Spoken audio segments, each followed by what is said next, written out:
Thank you for doing all this. This is a great event, and I'm a big fan of Beatle bands performing and people like you coming out and supporting and keeping the music alive. That film, it just brings me right back. I've seen that film 100, 200 times, as some of you may have as well.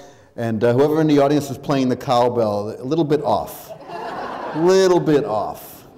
But for a few minutes, I thought we'd open up to the audience, and I'd bring out a friend of mine. I met her last year. She reached out to me because she wrote this book, as Mark had mentioned. And I've read it twice already, and I just love it. It's really a great read for anyone of any age, whether you lived it or you're a child today or a teenager growing up, to read what it was like back then, because the music business is just a shadow of what it used to be. And it's all changed. A band like the Beatles will never come along again. They made Please Please Me in one day. I mean, it just never happens anymore. So I want to invite up my dear friend, Candy Leonard. Candy, come on up. She's awesome. So Candy, the film for me, when I saw it in 1964, I was 7 years old.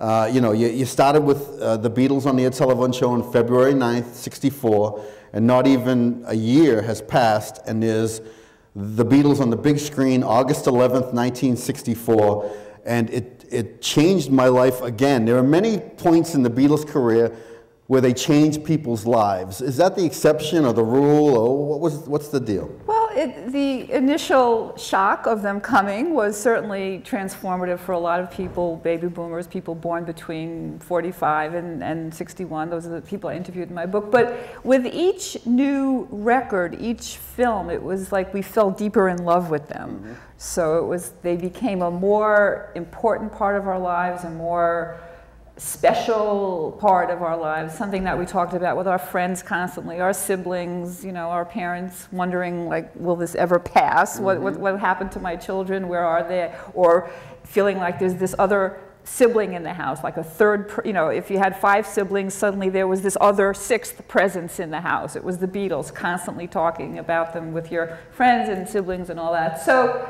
yeah, but this movie, 6 months after Ed Sullivan, was a big deal. It kind of gave a booster shot. When I was a kid, I went home. I used to do this a lot to my father. I had an Italian father, right off the boat, makes his own wine. And I used to say to him all the time, "Give us a kiss," and he'd look at me.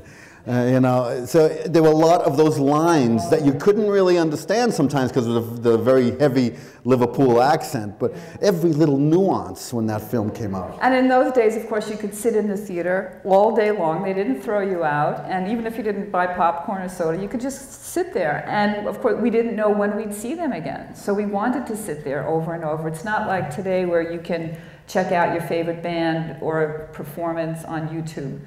We just had to kind of wait and wonder when we'd see them again. So sitting in that theater, we wanted to get this full dose so we can memorize the words, the accents, the funny bits, and just get, as one fan said, to see them in all their gorgeousness up on the big screen and get a big dose of them.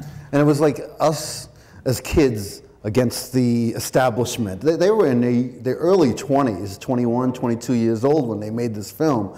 And you look up at them, and it's like us against them, and we were on their side. We were in on the joke, right? That's right. And one of the things I asked fans was, did you see the Beatles as kids, or did you see them as adults?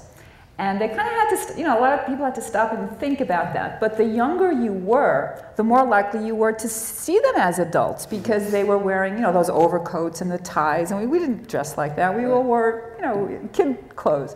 So the fact that we saw them as adults, but as many fans said, not like my parents, not like the adults I knew, because there was this, like Chachi was saying, they were for us, they were on our side. We were all in this thing together, this feeling free and empowered as young people. And that's really what this film is all about. It's sort of like the Beatles as superheroes really kicking off the 60s in a very, clear-cut sort of way, because they were, fans walked out of the theater in 1964 either on, running off to buy a guitar, or just, growing their hair. The attitude that came through in the film was so overwhelming, and it was really a before and after moment. It really was, and you know, in the early part of '64, you had the press thinking, you know, even their own label didn't think they were going to last. They wanted to, you know, take advantage of the money while they could. This is a flash in the pan. They're not going to last.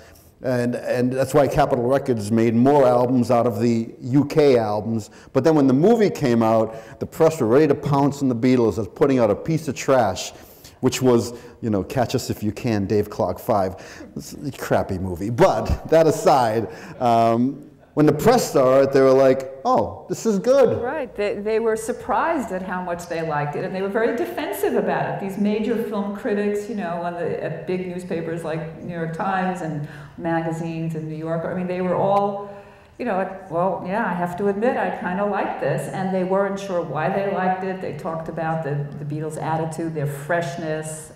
The music, surprisingly, was not the thing that they talked about most. It was their performance, their charisma on the screen, and they were compared to the Marx Brothers, and so it was not only the acting and the natural acting, but the comedic routines and the almost slapstick at times, and the critics loved it. And so the Beatles in A Hard Day's Night did the same thing they did at the press conference in 1964 when they stepped off the plane, which was that they exceeded expectations, and they continued to do that year after year, record after record, for the 6 years that they were this constant presence in our lives. And so when they're constantly exceeding our expectations, the result is delight and joy and anticipation. And so 50 years later, or 51 years later now, you know, that's why they still evoke that feeling in people who remember it then. I'm curious if anybody here has just seen this film for the first time.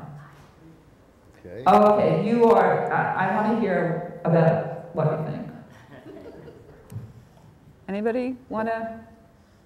I didn't hear the question. That I wanted to know what this was the first time she saw the film. Yeah. So she has a unique, you know, an unusual vantage point that we, you know, all of us have seen it 1,000 times. We can recite it in our sleep, right? That's correct. But I'm curious. Do you mind if I come down and how do I get down? Okay. Yeah, I was just telling Candy, but I'm at home in my little home office. I have a treadmill and a big TV. And I always watch A Hard Day's Night without the volume, and I read the lines as I am treadmilling, and my wife will walk by and just shake her head. Who are you talking to? So I'm just doing the movie. Sorry, I'm a freak. Go ahead, Candy. Okay, so first let me ask you your name. Catherine. Catherine. And so this is the first time you've seen A Hard Day's Night. Can I ask what year you were born? 1961. Okay, so you were a tail-end boomer. Barely made it. Okay, so, and somehow you've gotten through all these years of life without seeing this film. How did that happen?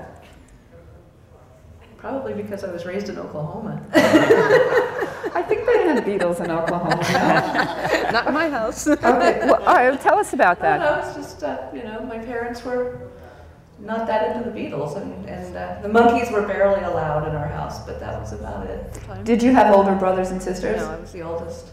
Okay, so. All right, so you finally got to see, I mean, is it something you wanted to see? I mean, did you know about it? Oh, or? I've known about it, I just never saw it. Never got around to seeing it. So what did you think? It was great. I have to agree with the critics.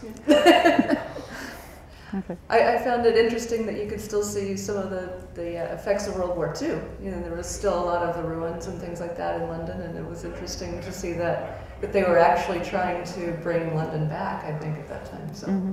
Well, 2 years after this, London became the cultural center of the world, thanks, you know, obviously in a good measure to them. So what did you think about it being in black and white? It didn't even dawn on me really till the end, and then I realized the whole thing had been in black and white. But I mean, today that would be considered an art film. So. Well, I mean, it quickly became considered, even at the time, an art film, and of course now it's a classic. Anybody else see it for the first time? Just now, somebody else had a hand up. Okay, here's a young person. What's your name? Angus. Say again? Angus. Angus. And how old are you? 10. 10 years old. Okay, so what do you think of the film? It exceeded my expectations. I've heard about it before, but...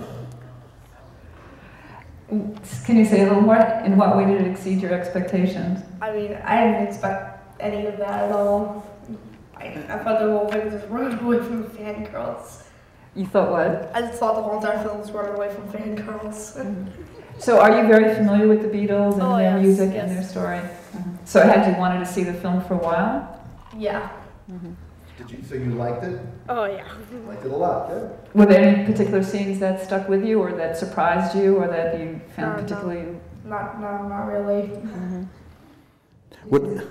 What about the girls in the audience screaming? Would you have done that if you were there too?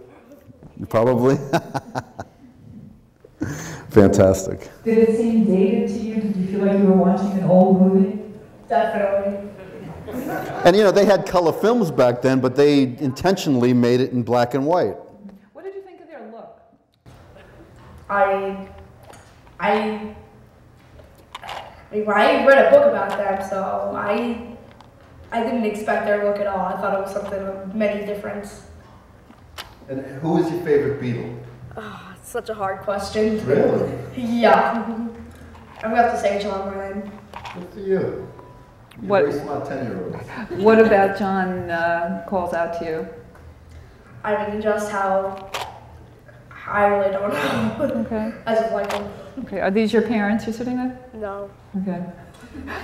His grandparents. Excuse me? His grandparents. You're his grandparents. Grandparents. So did he learn about the Beatles from you or from his parents? His parents, his father. Yeah, it's we're third generation now. Anybody else see it for this movie for the first time today, or haven't seen it for a long time and had some different impressions maybe from the last time you saw it? I mean, what I find amazing about this movie is it's always fresh. You know, I mean, I went through probably a period of years went by where I hadn't seen it off and on over the last few decades. But every time I see it, I mean, the last few years I've probably seen it more because I was working on my book and watching it very closely and whatnot. But every time you see it, it's still fresh. It's amazing.